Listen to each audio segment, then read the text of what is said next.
শ্রাবণ মাস কিংবা ভাদ্র মাস আসলে এক শ্রেণীর বিশেষ বৃষ্টি আমরা দেখতে পাই, আর সেটা হচ্ছে হঠাৎ করে আসে, হঠাৎ করে আবার চলে যায়। দেখবেন প্রচণ্ড রোদ, হঠাৎ করে মেঘ কালো করে বৃষ্টি চলে আসে, আবার 5 মিনিট 10 মিনিট করে বৃষ্টি নাই। এটা এই শ্রাবণ মাস বা ভাদ্র মাসে বেশি দেখা যায়। ছোটোবেলায় আমরা এরকম মেঘের সাথে খেলা করতাম, দৌড়িয়ে দৌড়িয়ে এক পাশ থেকে অন্য পাশে যেতাম। দেখা যেত যে পুকুরের এক পাশে বৃষ্টি হচ্ছে, অন্য পাশে নাই। তো এলাকার মানুষ এটাকে বলতো ছাগল দৌড়ানো মেঘ, কারণ ছাগল বৃষ্টিকে খুব ভয় পায় এবং আগে থেকেই কান্নাকাটি শুরু করে।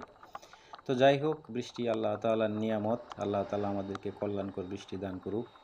তো কারা কারা বৃষ্টিতে ভিজে বাইক চালাতে ভালোবাসেন তারা কমেন্ট করে যান। আর ভিডিও ভালো লাগলে অবশ্যই চ্যানেলটি সাবস্ক্রাইব করে রাখবেন, আরও মোটো ব্লগ ভিডিও আসবে। তো সে পর্যন্ত সকলে ভালো থাকুন, সুস্থ থাকুন, আল্লাহ হাফেজ।